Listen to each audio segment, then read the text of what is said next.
Este sermón trata de un tema del cual cantamos. No hablamos mucho de esto, y no estoy seguro de que creamos todo lo que deberíamos creer al respecto. Pero es muy importante que preste atención, porque nos afecta a todos sin excepción. Tal vez usted nunca haya escuchado de esto, y debe escuchar atento porque esto afectará la forma en que viva y muera. Por eso, al considerar la seriedad de este asunto, pienso en el hecho de que hay gente que lo evade.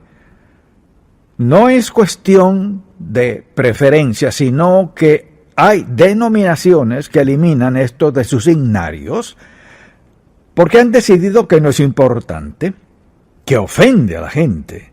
Así que toda clase de ideas y actitudes al respecto. Pero la verdad es que sin esto no estaríamos hoy aquí. Entonces, ¿cuál es el tema? El tema es la sangre de Jesucristo. Si nos ve o escucha hoy, es probable que nunca haya escuchado un mensaje sobre esto. ¿Lo ha pensado? ¿Se ha preguntado por esto? Tal vez incluso lo haya mencionado en sus oraciones, pero no ha entendido bien en qué consiste. Así que quisiera pedirle que preste mucha atención. Su futuro eterno puede depender de esto. Deseo hablar de la sangre de Jesucristo. ¿Cómo se aplica a cada uno de nosotros sin excepción? Te invito a acompañarme a Primera de Pedro, capítulo 1, y quisiera que comenzáramos a leer unos cuantos versículos aquí, desde el versículo 17 de Primera de Pedro 1. Y si invocáis por Padre a aquel que sin acepción de personas juzga según la obra de cada uno, conducíos en temor todo el tiempo de vuestra peregrinación, sabiendo que fuisteis rescatados de vuestra vana manera de vivir, la cual recibisteis de vuestros padres, no con cosas corruptibles como oro o plata, sino con la sangre preciosa de Cristo, como de un cordero sin mancha y sin contaminación, ya destinado desde antes de la fundación del mundo, pero manifestado en los postreros tiempos por amor de vosotros, y mediante el cual creéis en Dios, quien le resucitó de los muertos, y le ha dado gloria para que vuestra fe y esperanza sean en Dios. ¿Cuándo fue la última vez que escuchó un mensaje de la sangre de Cristo? Bien, tengo tiempo sin predicar uno, y quizás usted tenga tiempo sin escuchar uno. Y mientras más lo pensaba, el Señor más hablaba a mi corazón y me recordaba, esta es la esencia del Evangelio. Todo lo que digamos de cualquier otro tema relacionado con esto, esta es la esencia misma de la verdad de lo que creemos, y es el mensaje que o nos lleva al cielo o lo perdemos. Por eso le pido que preste mucha atención, porque hay dos puntos que deseo tratar al respecto. El primero es la seriedad del pecado. Cuando pecamos contra Dios, sobre todo si lo hacemos de forma continua y seguimos cometiendo el mismo pecado una y otra vez, nos arriesgamos al castigo divino. Si aún no ha aceptado a Cristo como Salvador, será rechazado un día cuando esté frente a Él en el juicio. El pecado es asunto serio para Dios porque tiene consecuencias eternas. No importa quién sea que peque, no importa de dónde venga, ni cuál sea su vocación, ni su estatus social o lo que sea. Nada de eso importa.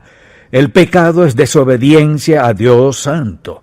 Y Él nos advierte desde el principio de la Biblia hasta el final que Dios aborrece el pecado por lo que hace a sus hijos y a su creación. Hemos leído la Biblia lo suficiente para saber que en toda la palabra de Dios el pecado destruye, divide, hace de todo lo que hemos mencionado. Así es el pecado. A la luz de esto, nos preguntamos, ¿cuál es la naturaleza del pecado? Y quisiera que pensáramos en la verdadera naturaleza del pecado. Hemos dicho que es asunto serio, pero ¿qué tan serio es? Entonces la naturaleza del pecado, en primer lugar, nos engaña, ya nos ha engañado o no seguiríamos pecando si el pecado no engañara diciendo, estás bien, no hay problema, Dios te ama, Dios entiende. Así pues, seguimos desobedeciendo a Dios y somos engañados a creer que somos la excepción a las leyes de Dios, a las consecuencias del pecado. Nos engaña. Segundo, nos decepciona. El pecado siempre hace grandes ofertas. Si haces esto, te sentirás genial. Si haces esto, fulano o fulana hará aquello.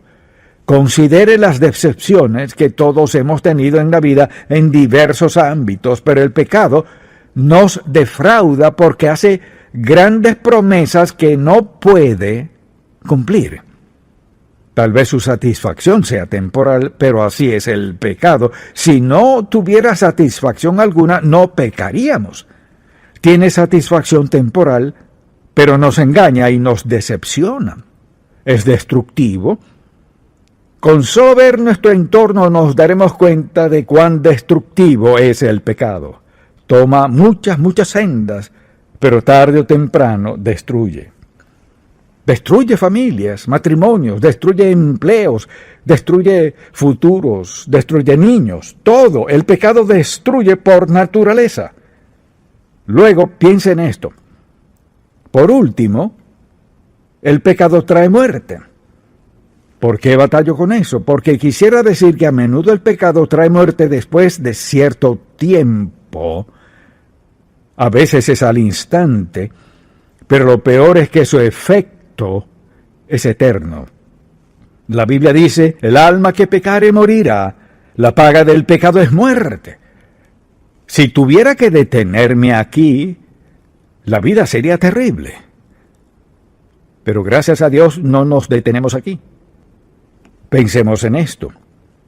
¿Cuál es el poder salvador que suscita el perdón del pecado? Es el poder salvador de la sangre de Jesucristo. Y quisiera que pensáramos en esto. Acompáñeme al tercer capítulo de Génesis. Regresemos al principio. Y al hacerlo, verá en este huerto perfecto del Edén, que Adán y Eva tenían todo a su favor, pero podían elegir, Dios les permitió elegir. Así pues, pecaron contra Dios, dice la Escritura en el versículo 20 del capítulo 3, y llamó a Adán el nombre de su mujer Eva, por cuanto ella era madre de todos los vivientes. Pecaron contra Dios, y Jehová Dios hizo al hombre y a su mujer túnicas de pieles y los vistió. Mató a un cordero, derramó su sangre, los cubrió, dice la Biblia, que con pieles. Así que desde el principio de la Biblia, con el primer pecado, Dios derramó sangre por ellos. Dios comenzó diciendo desde el principio, para que sean salvos, debe derramarse sangre. El pecado tiene un costo. El precio del pecado es sangre.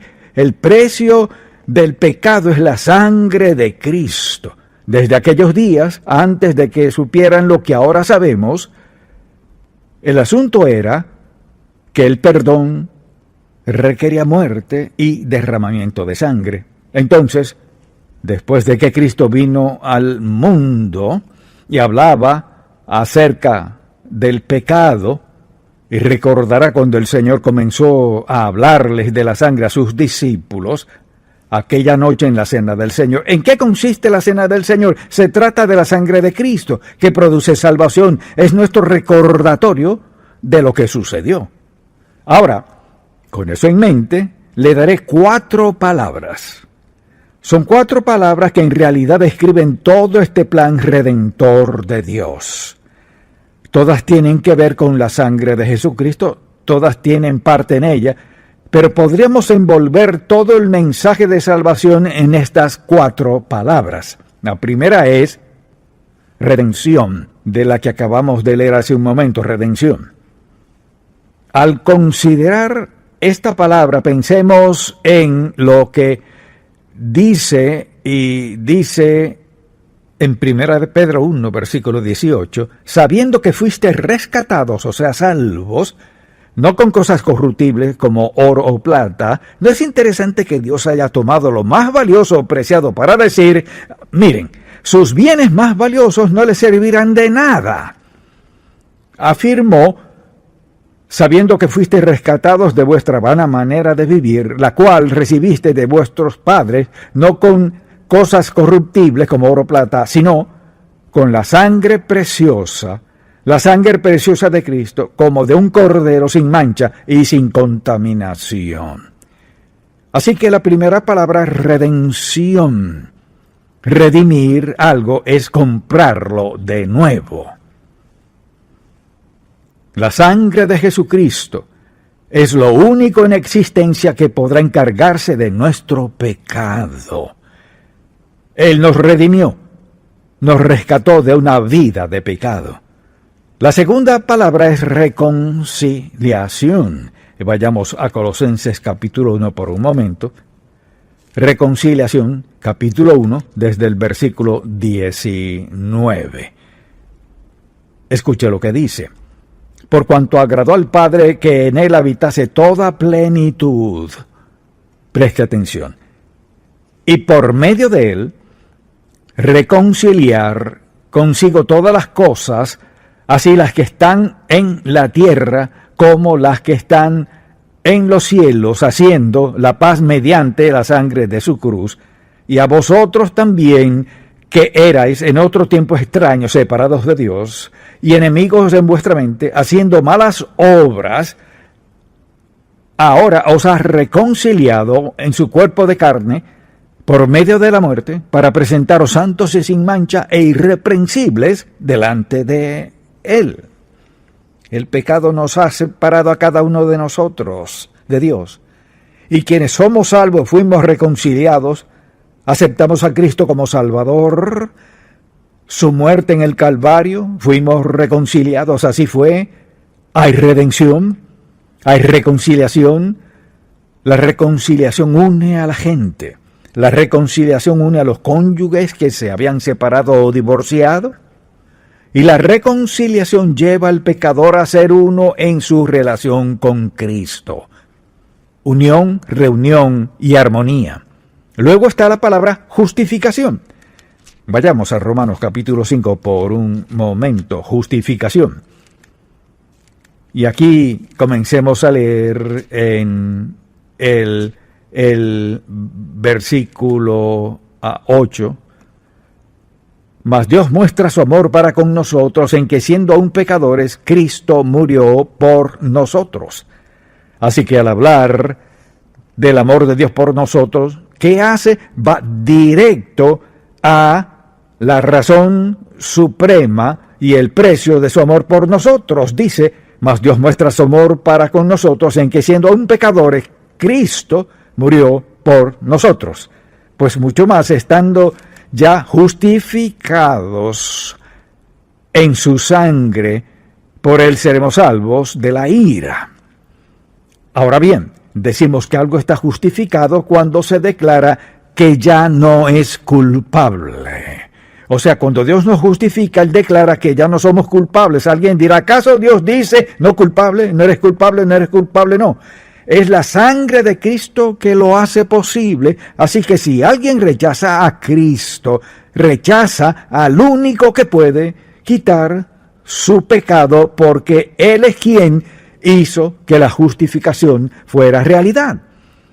Fue la sangre derramada de Cristo quien dice que fuimos redimidos, reconciliados y justificados. No es lo que hagamos, sino lo que hizo Él por nosotros. Luego hay otra palabra que es santificado, santificación. Vayamos por un momento a Hebreos capítulo 13. Y aquí quisiera que notáramos un versículo. Dice la Biblia en el versículo 12.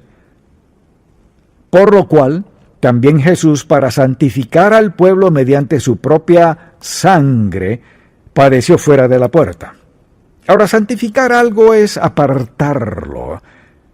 Entonces, dice aquí que Él nos ha redimido, nos ha reconciliado, nos ha justificado y ahora nos ha santificado. Esas 4 palabras abarcan la vida cristiana. En cada aspecto de nuestra vida, ¿qué hace Dios? Confronta el pecado en nuestra vida. Veamos la santificación por un momento. La santificación es un hecho así como lo es la redención, pero la santificación es un proceso continuo. Por ejemplo, alguien dirá, bueno, si peco después de ser salvo, todo el mundo lo hace. Y Dios sabía que todos pecaríamos porque estamos en la carne. Venimos al mundo con la tendencia a alejarnos de Dios y luego, al ser salvos, no significa que nunca volveremos a pecar, sino que Dios ha expiado nuestro pecado y somos sus hijos. Nuestro nombre queda escrito en el libro de la vida, somos suyos para siempre. Pero digamos que volvemos a pecar. Todos hemos pecado después de ser salvos. Así que la santificación no ocurre una sola vez. Mire, somos redimidos una vez, reconciliados una vez, justificados una vez. La santificación no es una sola vez, sino una y otra vez. Por ejemplo, vayamos a 1 de Juan, un pasaje muy conocido, porque todos hemos invocado a Dios con este y muchos otros versículos. Bien, leamos desde el versículo 7, capítulo 1. Pero si andamos en luz, como Él está en luz, tenemos comunión unos con otros. Escuche esto. Y la sangre de Jesucristo, su Hijo, nos limpia de todo pecado. Aquí se refiere a los creyentes. Fíjese, como creyentes, pero si andamos en luz, como Él está en luz, tenemos comunión unos con otros, y la sangre de Jesucristo, su Hijo, nos limpia de todo pecado. Tiempo presente, nos limpia continuamente de todo pecado. Si decimos que no tenemos pecado, nos engañamos a nosotros mismos. La verdad no está en nosotros.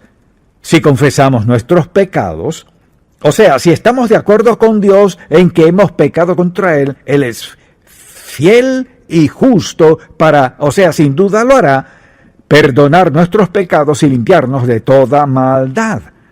Así que Dios nos redime una vez y para siempre.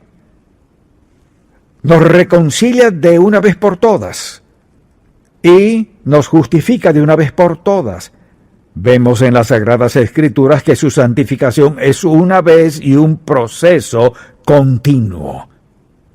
Conscientes de que no seríamos perfectos y no podríamos serlo por nuestra tendencia interna que llaman naturaleza pecaminosa o como quiera llamarlo, aún la tenemos, necesitamos su purificación continua, su santificación continua. Por tanto, podemos decir, si confesamos nuestros pecados, Él es fiel y justo para perdonar nuestros pecados y limpiarnos de toda maldad. Mire, la gente toma ese versículo tan conocido y al fin del día dicen, seguro que he pecado, y mencionan varias cosas, pero Señor, dijiste que si confieso mis pecados, eres fiel y justo para perdonar mis pecados y limpiarme de toda maldad. No lo sabemos de memoria, al acostarnos decimos, soy perdonado.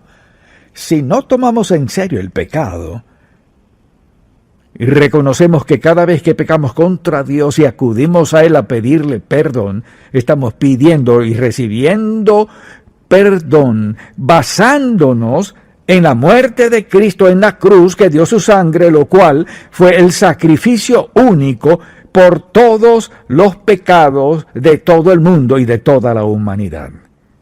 El pecado es un asunto serio, y es tan serio que le costó a Dios su Hijo unigénito. Así que la cruz no se trata de un poquito de sangre que conmemoramos en Semana Santa, no. Se trata de nuestro Dios Santo, quien al ver toda la humanidad, consciente de que todos pecaríamos contra Él y estaríamos eternamente separados de Él, a menos que Él hiciera algo al respecto, lo que comenzó en el huerto del Edén con la primera pareja, al expiar su pecado con su sangre, Y lo ha hecho desde entonces a lo largo del Antiguo y Nuevo Testamento, y no tenemos que anticipar lo que habrá de suceder. Podemos ver la cruz. Todos, desde el huerto del Edén hasta que Cristo fue crucificado, anticipaban lo que vendría en el futuro. Todos desde la cruz. Vemos hacia el pasado. Vemos la cruz de Jesucristo. Mire, no es algo que solo recordamos en Semana Santa, sino que es a diario. Cristo sufrió y murió en la cruz para que pudiéramos tener una relación con Dios. Y aún en nuestra debilidad fuéramos perdonados porque su amor no tiene fin. Siempre fluye para con nosotros, en nuestra dirección. Entonces, al decir, quiero estar bien con Dios, hay que terminar en la cruz. No hay otro lugar. Alguien dirá, no creo en esa cruz ni en esa sangre. No podrá ser salvo, morirá sin Cristo y estará perdido. No importa quién sea usted. Quizás diga, pero Dios entiende, lo que Dios entiende es esto, que desde el principio del tiempo, cuando el pecado entró a la humanidad hasta el presente, solo hay algo que expía, paga, propicia el perdón de nuestro pecado. La sangre de un hombre, Jesucristo, cuya sangre expía el pecado del mundo entero. Ahora, alguien dirá, pues ¿hay otra opción? No hay otra opción. De principio a fin, este libro habla de su venida, narra lo que sucedió y predice lo que volverá a suceder. Jesucristo vendrá otra vez. Le preguntaría a usted lo siguiente. ¿Ha habido algún momento en su vida cuando tomó en serio su pecado, lo había tomado a la ligera, como si fuera un chiste arruinar su vida y la de otras personas? ¿Ha luchado con su estilo de vida de pecado y le ha dicho a Dios que reconoce que es pecador y que lo necesita en su vida y le pide perdón basándose en que su hijo murió y pagó toda su deuda de pecado? ¿Le pide que le perdone sus pecados y entrega su vida a Él? ¿Lo ha hecho o no todavía? Si aún no ha sucedido, lo último que querrá es morir. Hasta tanto no esté dispuesto a confesar su pecado. Mire, el perdón no es barato. El perdón le costó a Dios su Hijo unigénito. Su sangre derramada es la única expiación por el pecado. Entonces le pregunto, ¿está dispuesto a pedirle perdón por sus pecados? No porque vaya a ser mejor, sino porque Cristo murió por usted. Porque después de aceptarlo como su Salvador, Él manda al Espíritu Santo, la tercera persona de la Trinidad, a su vida para facultarle a superar el pecado, a llevar una vida recta y agradable a Dios. Él nos recuerda que está dispuesto a perdonarnos, a salvarnos. Dios no nos dejó solos, sino que nos dio al Espíritu Santo para facultarnos a vivir como le agrada. Ese es el Evangelio, un sermón. Si muriera hoy, ya habrá escuchado la verdad. Todo se trata de la sangre de Cristo. Todo es sobre su perdón, su purificación y la gran restauración que hace Dios en su vida al escribir su nombre en el libro del Cordero y ser hijo de Dios para siempre. Solo una cosa, mediante una persona, una sola vez, en toda la historia, que puede llevarle al cielo. Y es la muerte expiatoria y sustituta de Jesucristo, Hijo de Dios, quien murió por usted para que no muriera en su pecado. Ese es el Evangelio.